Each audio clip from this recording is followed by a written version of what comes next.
আসসালামু আলাইকুম ওয়া রহমাতুল্লাহি ওয়া বারাকাতুহু। এই ভিডিওতে আমরা কেস কন্ট্রোল স্টাডি বা যেটাকে বলা হয় কেস কন্ট্রোল স্টাডি সেটি সম্পর্কে জানব।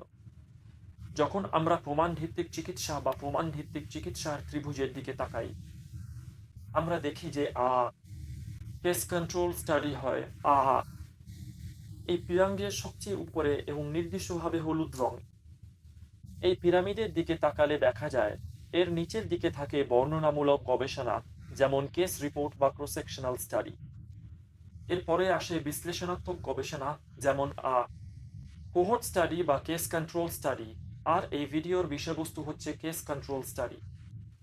এরপর শক্তির দিক থেকে আসে এলোমেলোভাবে নিয়ন্ত্রিত গবেষণা, যেমন ক্লিনিক্যাল ট্রায়াল স্টাডি বা র্যান্ডমাইজড ক্লিনিক্যাল ট্রায়াল স্টাডি।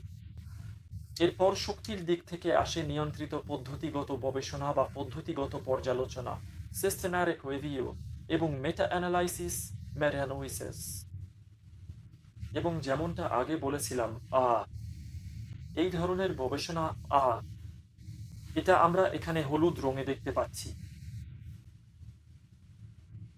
এ ধরনের গবেষণা করার সময় এখানে হাইপোথিসিস পরীক্ষা করা যায়। এটা সম্পূর্ণভাবে কোহর্ট স্টাডির বিপরীত। কোহর্ট স্টাডি, কোহর্ট স্টাডি তে কারণ থেকে শুরু করে ফলাফলের জন্য অপেক্ষা করা হয়, কিন্তু কেস কন্ট্রোল স্টাডিতে ফলাফল থেকে শুরু করে কারণ খোঁজা হয়। তাই কোহর্ট স্টাডিতে কারণ থেকে শুরু হয় আর কেস কন্ট্রোলে রোগ বা ফলাফল থেকে শুরু হয়। এই ধরনের গবেষণা কিছু কিছু রোগে বেশ কার্যকর বলে বিবেচিত হয়। উদাহরণস্বরূপ, যদি আমরা গবেষণা করতে চাই শিশুদের মধ্যে যারা খরগোশ ঠোঁট বা ক্লেফট লিপ, ক্লেফট প্যালেট, এটা অনেক সহজ একটি শিশুদের দল আনা। যারা খরগোশ ঠোঁট ক্লাফওয়াত নিয়ে জন্মেছে, তাদেরকে এমন শিশুদের আরেকটি দলের সঙ্গে তুলনা করা যাদের খরগোশ ঠোঁট নেই এবং কারণ খোঁজা সেই ঠোঁটে। উদাহরণস্বরূপ, মায়েরা কি গর্ভাবস্থায় ধূমপান করতেন? রোগ থেকে শুরু করে সেই রোগের কারণ পর্যন্ত যাওয়া হয়। যদি আমরা একটি কোহর্ট স্টাডি বা কোহর্ট স্টাডি করতে চাই, তাহলে মায়েদের আনা হবে যারা ধূমপান করেন তাদেরকে এমন মায়েদের সঙ্গে তুলনা করা হবে যারা ধূমপান করেন না, এবং অপেক্ষা করা হবে অথবা দুইটি দলের মধ্যে কতজন শিশু খরগোশ ঠোঁট নিয়ে জন্মায় তা জানা হবে, এবং এটি একটি অকার্যকর পদ্ধতি। তাই কিছু বিষয়ে এই ধরনের গবেষণা কোহর্ট স্টাডির তুলনায় বেশি কার্যকর বলে বিবেচিত হয়। এ কারণে এই ধরনের গবেষণা সাধারণত অতীতে করা হয়, যেখানে আমরা রোগ বা ফলাফল থেকে শুরু করি এবং অতীতের কারণ পর্যন্ত যাই। তাই এটি রেট্রোস্পেক্টিভ স্টাডি। ফলে এই ধরনের গবেষণা কোহর্ট স্টাডির থেকে আলাদা, কারণ এটি শুধুমাত্র অতীতে করা হয়। এছাড়াও এই ধরনের গবেষণায় নতুন সংক্রমণের হার, ইনসিডেন্স, হিসাব করা যায় না। রোগের বিস্তারের হার, প্রেভ্যালেন্স হিসাব করা যায়, কিন্তু ইনসিডেন্স হিসাব করা যায় না। তাই হিসাব করা যায় এই ধরনের গবেষণায় রেশিও, নিষ্পত্তির অনুপাত হিসাব করা যায়, কিন্তু রিলেটিভ রিস্ক, আপেক্ষিক ঝুঁকি হিসাব করা যায় না।